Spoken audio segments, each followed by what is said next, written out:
not talk about dead memes. I will not talk about dead... Let's talk about dead memes. That was really stupid. More specifically, let's talk about why Undertale is far more than a dead meme. This is wow. This is weird. This is wild. Hold on.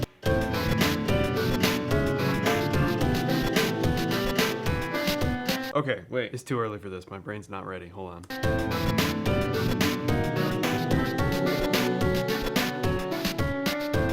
All right, so it's in 5/4.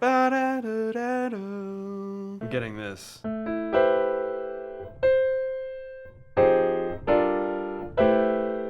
No, that's where we want to be. What are we there? Without listening very closely, I have a theory that this is a locked sort of minor 7th chord moving along with this melody. So this melody follows the major scale. Is that right? I think it ends here. What if we just follow it back? Whole step down, half step down, whole step down, whole step down. Would that be correct? It's like a minor 11, minor 9 chord. Is that right? That sounds pretty friggin' cool. Nope, that's not right. I'll be right back with you once I figure out what the hell's going on here. All right. I'm not positive, but check this out.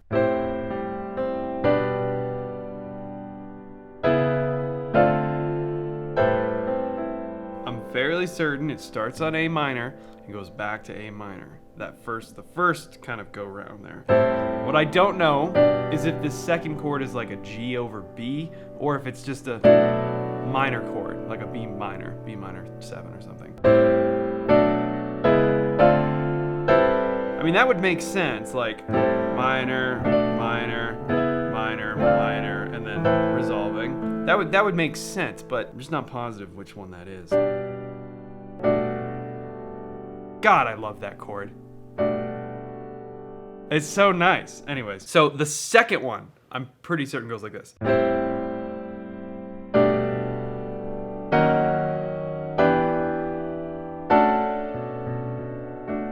think this one lands on B minor. And I think it goes A minor, G, or that B minor, or whichever one it is. But then instead of going to here, it jumps a minor 3rd.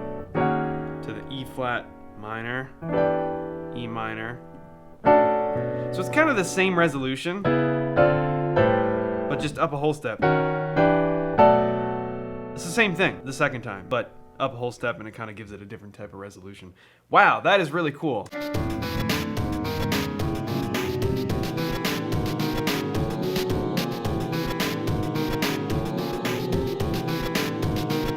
That ending is super cool. It seems like it's just kind of messing around with some chromatic movements and things like that. Yeah, I don't know what purpose this serves in the game, but it certainly kind of presents a little bit of a wandering harmonic structure that can feel a little bit settled because of the groove. Like the groove is super settled, but the harmony's not. So it's kind of like stepping around inquisitively. Maybe one of the compositional approaches to this was just taking like a chord, like a minor 9 or a minor 11 chord, and just kind of moving it around.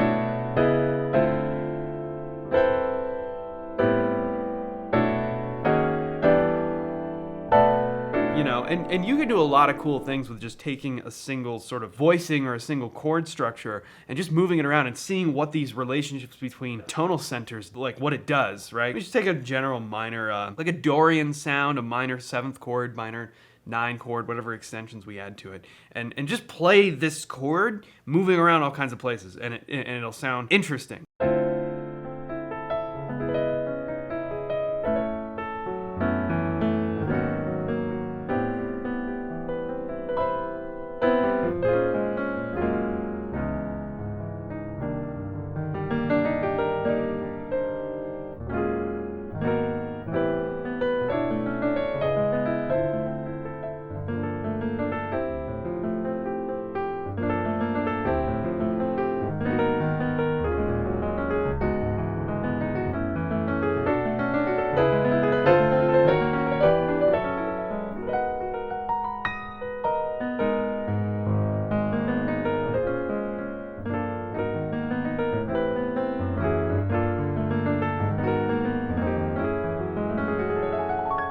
Like, just by messing around with those chords, even if it's the same chord every single time, it's sort of generic minor 7th type of sound, moving those harmonic centers around, you can create some really interesting relationships. It sounds like that's sort of a little bit of what's going on here. And the result is super cool, especially when you put it in the context of, you know, the 8-bit-esque sounds and then that 5/4 groove. It's really neat. I like it a lot. Oh, and hey, before we continue on with this video, I just want to say that there's a brand new course for intermediate players all about modes over in the Academy. There's a link in the description below. And when you do an annual subscription now, you're actually going to get a month free. So be sure to check that out.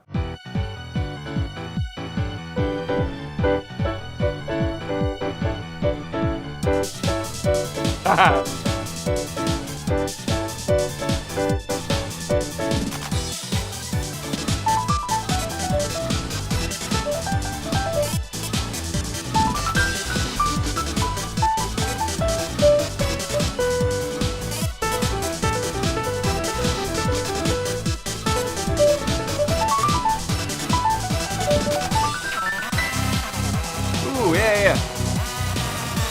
Ah!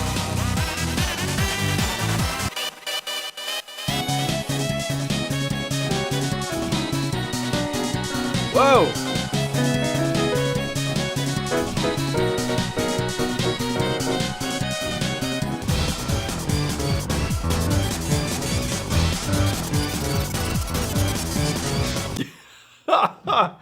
Oh man, that is ridiculously fun. That's fairly simple as well. Was that 3 sections? Just a minor section, and then it finally releases into this thing. But it's a little unique because it kind of plays around with that chromatic motion again that we were talking about in the previous one, and then it goes into something entirely different.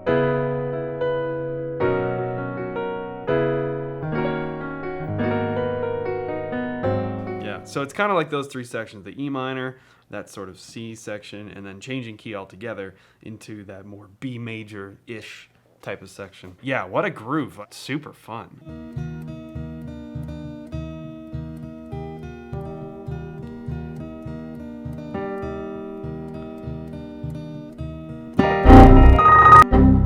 Okay, well, we will not be playing along with this one.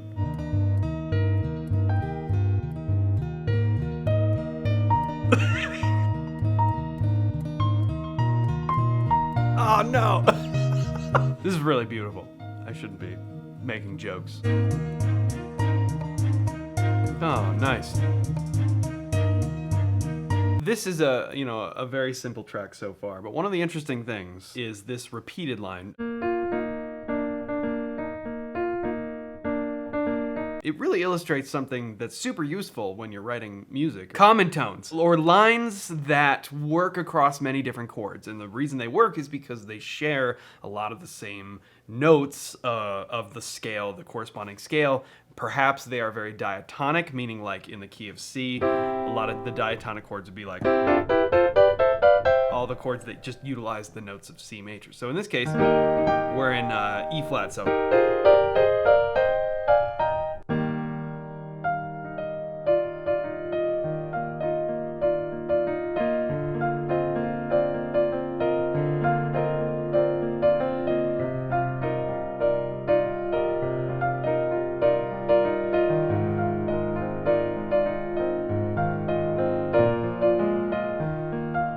And I don't think those are exactly the chords, but the idea is I can play that line and it works for all of those chords. And the reason it does is because we're playing in a very diatonic manner. That E flat major scale, those chords in there sort of utilize the notes of the E flat major scale. So we can just kind of play lines that just share that sound, that space. It'll kind of work. And that's how you get that nice repetitive line where the chords are shifting beneath it. It's a very nice kind of like relaxing kind of sound, especially when played on the guitar that way. That's just a cool note about what's going on so far, but this is a long track, so we're gonna thumb through it a little bit.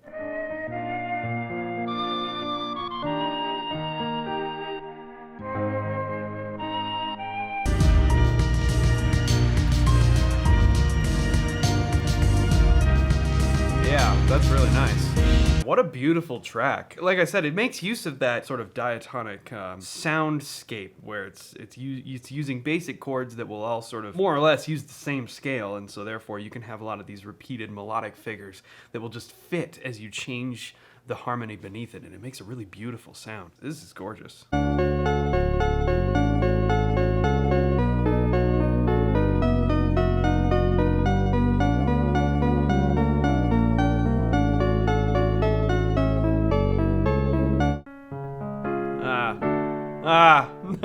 No, wait. Oh no.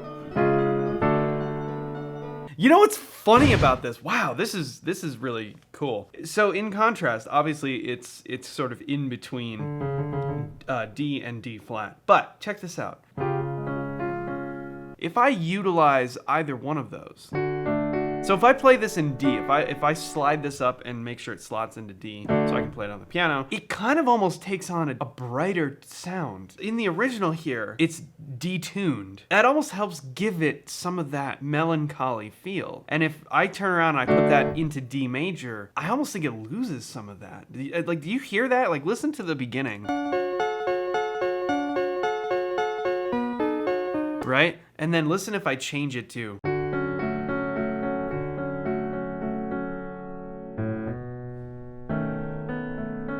It sounds brighter in the key of D, right? And I almost think that takes away from some of the vibe, some of the feel that this is supposed to have. Now, let's try D flat and see what that sounds like.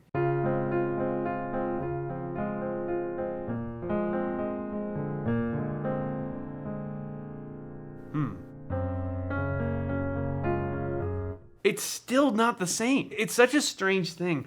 Different keys truly do have a brightness or a darkness to them. Now, D obviously is a brighter key. D flat is a fairly dark key. But D being bright is, I would say, not as bright as an E or a B. You know, whereas like D flat, I don't know, D flat is pretty dark. I don't know. What do you think? Is there a key darker than D flat? If I had to choose, I would put this into D flat. But it is interesting how by having it in between D and D flat, it actually does take on sort of its own life, its own vibe, its own brightness that isn't D flat or D. It's D half quarter flat. I don't know. Whatever. So I'll put it into D flat because I don't really have a choice. But I think it's notable how the key that it actually is in the original makes a difference. It really does.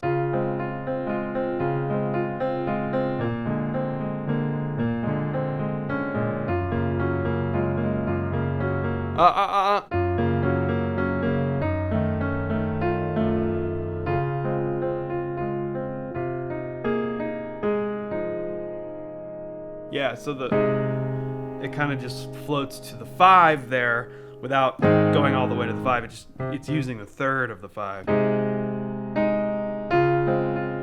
Just to kind of, circle back around to the top of that form. And that's it. That's the whole thing. So we have a 1 chord, a dominant 6 chord, 4 chord, minor 4, 1. And then we just have the 5 over its third to circle back to the top. That's a really nice chord progression. You guys know on this channel that I love the minor 4 chord. It's like one of my favorite.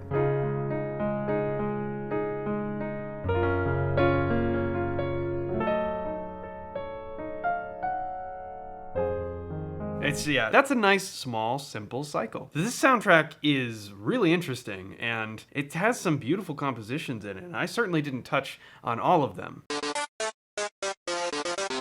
But I think this is loaded with some really, really great compositional work, and it's made even more incredible by the fact that Toby Fox, who developed the game, wrote all of the music himself, just using FL Studio. It's a really fantastic work of art, and it's full of some things that we can absolutely learn from. So I know I didn't cover all of the tracks in the original soundtrack, so if you want to hear my input on other things, let me know in the comments below what songs you would like me to break down. And we could even go more into detail maybe over in the Discord, which if you haven't joined yet, be sure to check out the link in the description below and go become a member of the Discord. You don't have to be an Academy member to get access to all of the public channels in the Discord. Tons of cool conversations going on over there, so please go check it out. If you're looking for guidance on how to get into these topics on a much, much deeper level, I would love it if you would check out the brand new Cornell Music Academy, where we are talking about these things and much, much more. It is a course platform that we are building ourselves to bring you in-depth instruction on a variety of different musical topics. Whether you're a beginner, intermediate, advanced, there's something for everybody. You can learn piano, you can learn about modes, you can learn about improvisation, all in super easy to follow video instruction, loaded with actionable steps and exercises, backing tracks, everything you need to work on this stuff and get better. In addition to that, we also have members-only Discord channels where we talk about this stuff in greater detail, and where you find out about the live streams for members that we do, where you'll have a chance to ask me questions about music you're working on or that you're interested in. And I am super excited to announce that we have just launched a brand new subscription model. We currently are offering an annual subscription, and when you sign up for that annual subscription, you're gonna get a month for free. So if you want to be a member, it's one less thing to think about every month by having an annual subscription, and you save a little bit. In addition to the Intro to Piano, we also have just released a brand new course all about modes. If you're a beginner or a more intermediate player, this is going to be a great way for you to get a handle on modes and start to actually use them. We have tons of improvisational examples, ways to learn how to actually start applying modes in your everyday playing. It's live right now, and you get access to it by becoming a member of the Academy. If that's something that's of interest to you, I'd love for you to check it out. There's a link in the description below. So many of you have gone over to check it out so far, and we're having a blast over in the Discord, so I would really encourage you to check it out. That's the best way you can support the channel, and I really, really appreciate it, so thank you. As always, thanks for watching, and we'll see you next time.